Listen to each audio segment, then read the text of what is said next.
this story, every time you hear this sound, turn the page.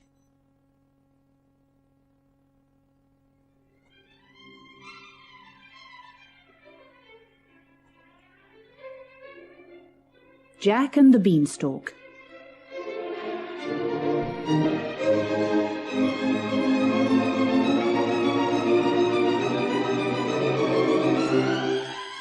Once upon a time, there was a widow who had only one son named Jack.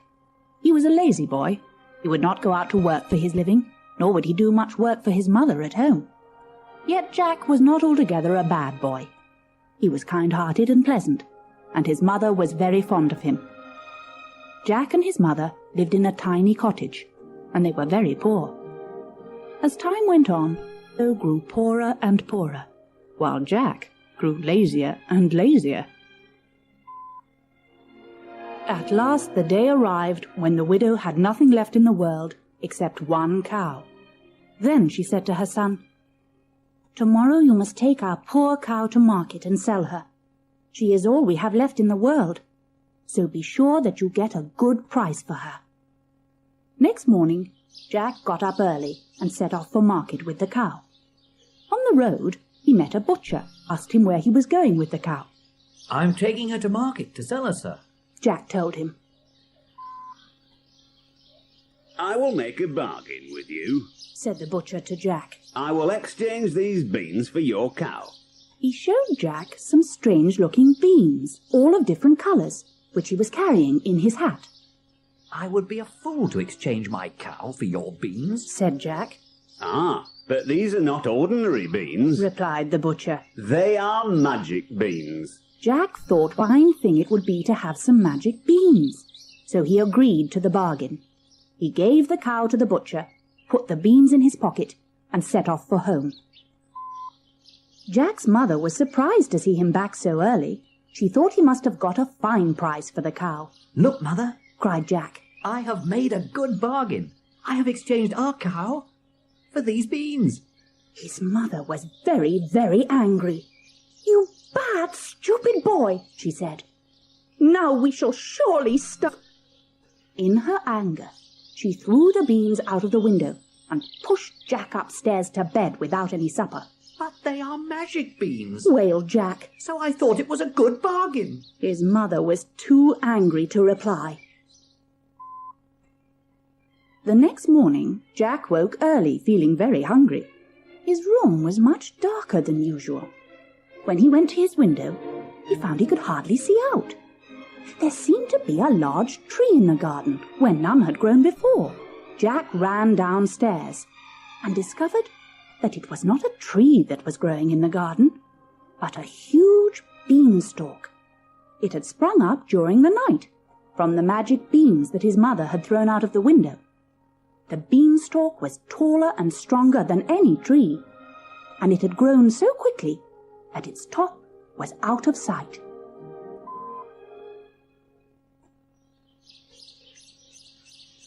Jack began immediately to climb the beanstalk. It was hard work, pulling himself upwards from branch to branch, but Jack was a strong boy, and he was determined to reach the top. Jack climbed and he climbed and he climbed. Yet whenever he looked up, the top of the beanstalk still stretched upwards, out of sight. And all the time he grew hungrier and hungrier. At length, after many hours of climbing, Jack reached the top of the beanstalk and stepped off into a wild, bare country. Not a tree nor a blade of grass was to be seen, and there was not a house in sight. A long road led away into the distance. Jack set off along the road, and soon he met an old woman. "Good morning, Jack," she said, and Jack was amazed that she knew his name. "I know all about you," said the old woman. "You are now in a country belonging to a wicked ogre. When you were a baby, this ogre killed your father and stole all that he possessed. That is why your mother is now so poor. You must try to punish this ogre and get back your father's wealth," she continued. "If you are a brave boy, I shall try to help you." At that, the old woman disappeared, and Jack went forward along the lonely road. Towards evening, Jack came to a castle. He knocked on the great door, and a woman opened it.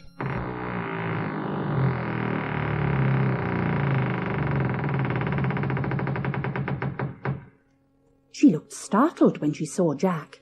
"I am very tired and hungry," said Jack. "Please, can you give me some supper and a bed for the night?" "Oh, my poor boy," cried the woman. "Do you not know where you are? My husband is an ogre, and he eats people. He would be sure to find you and eat you for his supper." Jack felt afraid at this, but he was too tired and hungry to go another step, so he pleaded with the woman to take him in. At last the ogre's wife agreed, and she led Jack into her kitchen. There she set a fine supper before him, which Jack enjoyed so much that he soon forgot his fears. Scarcely had he finished eating, when the ground was shaken by the sound of heavy stamping feet were heard on the door. It was the ogre returning home. Jack's heart began to thump. The ogre's wife began to shake. She snatched Jack up and pushed him into the oven, which fortunately was nearly cold. Then she went to let her husband in. The ogre stalked into the castle, sniffed round the kitchen and roared, "Fee, fo, fi, fum, I'd of an Englishman. Be he alive or be he dead, I'll grind his bones to make my bread."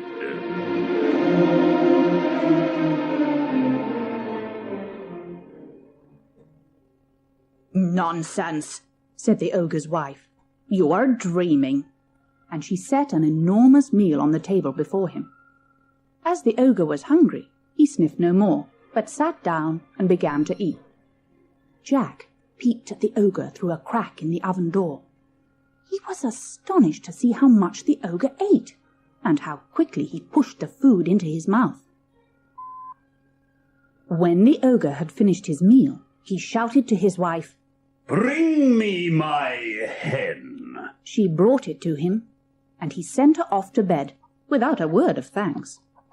Then the ogre placed the hen on the table and shouted, "Lay!" Whereupon the hen laid a golden egg. "Another!" roared the ogre, and another golden egg was laid. Again and in a voice of thunder, the ogre shouted, "Lay!" and the hen obeyed, until 12 golden eggs were on the table. Then the ogre fell asleep in his chair, and he snored so loudly that the castle shook.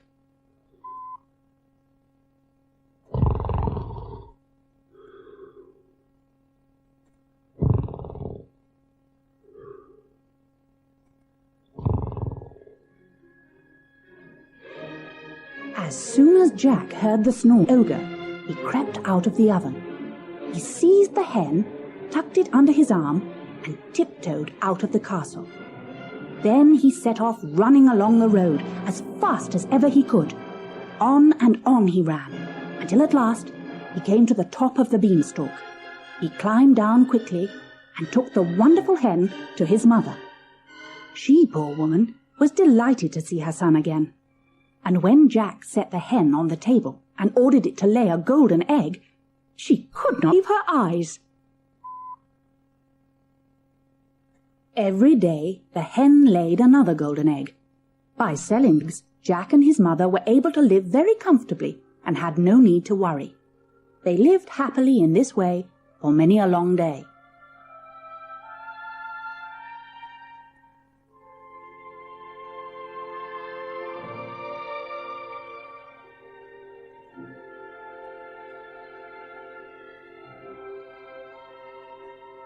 When the music stops, please turn the cassette over for side 2.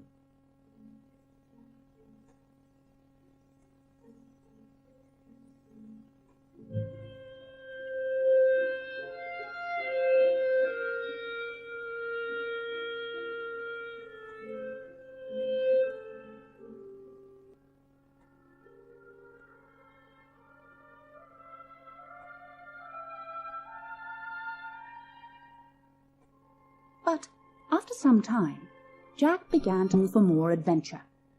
He thought of what the old woman had told him, and of how the ogre had stolen all his father's riches.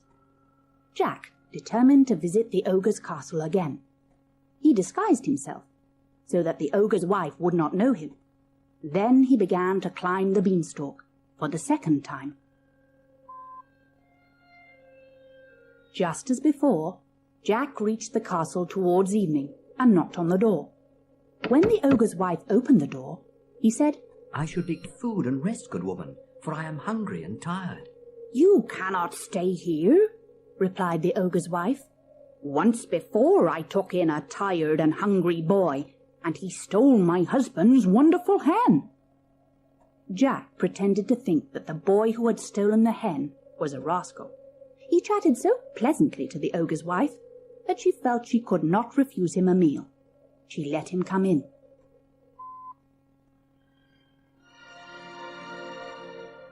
After Jack had eaten a good supper, the ogre's wife hid him in a cupboard. She had just done so when in stamped the ogre. He sniffed all round the kitchen and roared, "Fee, fo, fi, fum, I smell the blood of an Englishman.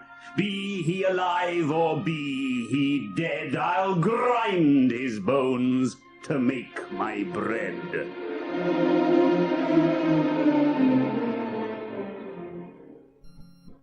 "Nonsense," said the ogre's wife. "You are dreaming." And she set an enormous supper before him. After supper, the ogre roared, "Fetch me my money bags." His wife brought the bags and went off to bed. The ogre emptied all the money onto the table and counted it over and over again before putting it back into the bags. Then he fell asleep.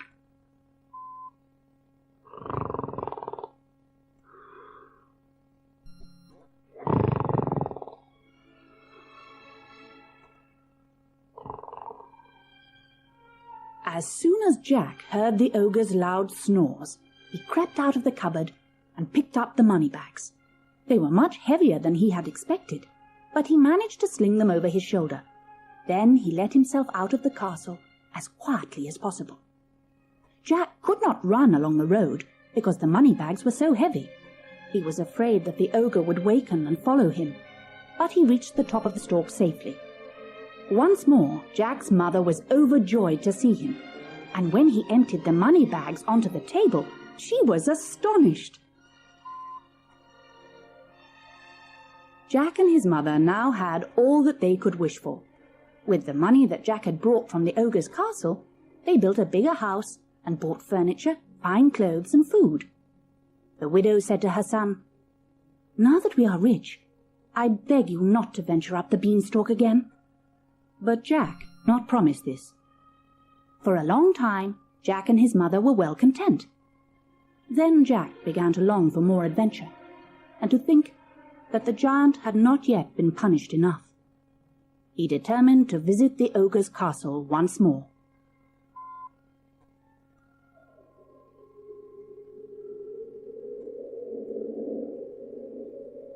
This time, Jack used another different disguise.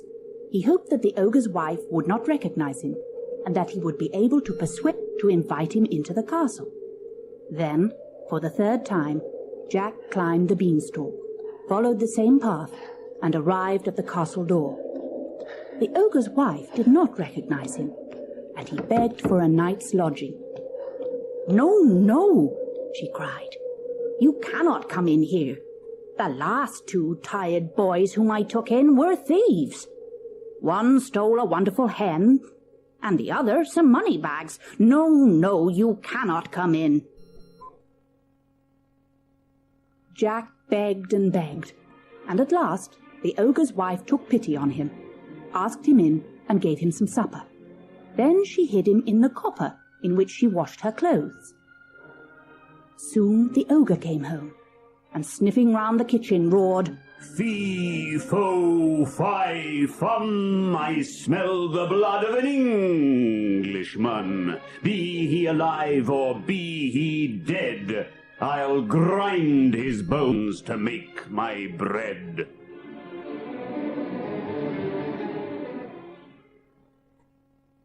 "Nonsense," said his wife. "You are dreaming." And she set an enormous supper before him. After supper, the ogre shouted, "Bring me my harp." The ogre's wife brought a beautiful golden harp and set it on the table before him. Then she went off to bed. "Play!" Roared the ogre, and the harp began to play of its own accord. Jack had never heard such sweet music as it played. The harp continued to play until the ogre was almost asleep. Then he shouted, "Stop!" and the music ceased.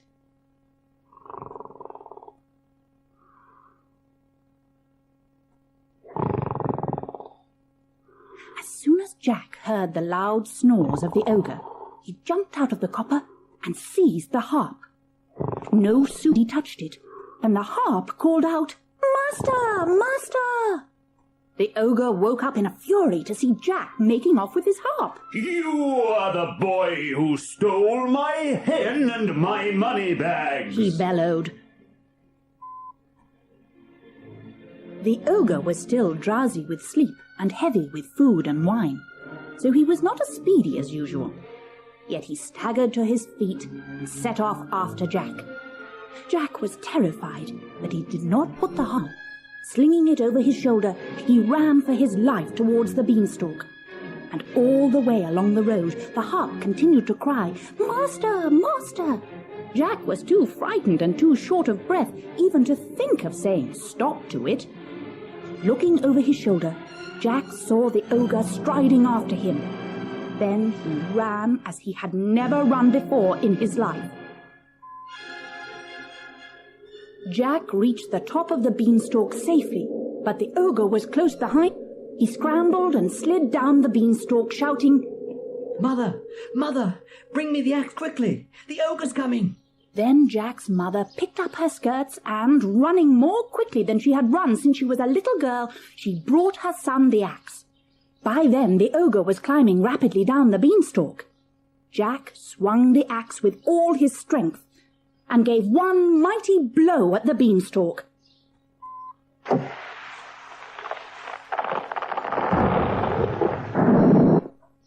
The beanstalk toppled down, and there was a tremendous thud as the ogre was thrown headlong to the ground. He fell dead in Jack's garden, and so big was he that he filled it from end to end. Pointing to the ogre, Jack said to his mother, "He killed my father and robbed us of all our wealth."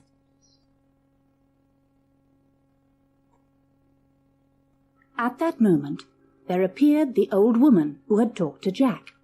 She told that she was really a fairy, but that she had lost her magic power and been unable to prevent the ogre killing Jack's father. It was she who had made Jack take the magic beans in exchange for the cow. She had wanted him to climb the beanstalk, and she had led him to the ogre's castle and helped him there. "Your troubles are now over," The fairy told Jack and his mother. "You will want for nothing, and you will be happy as long as you live." It happened as the fairy said, and Jack and his mother lived happily ever after.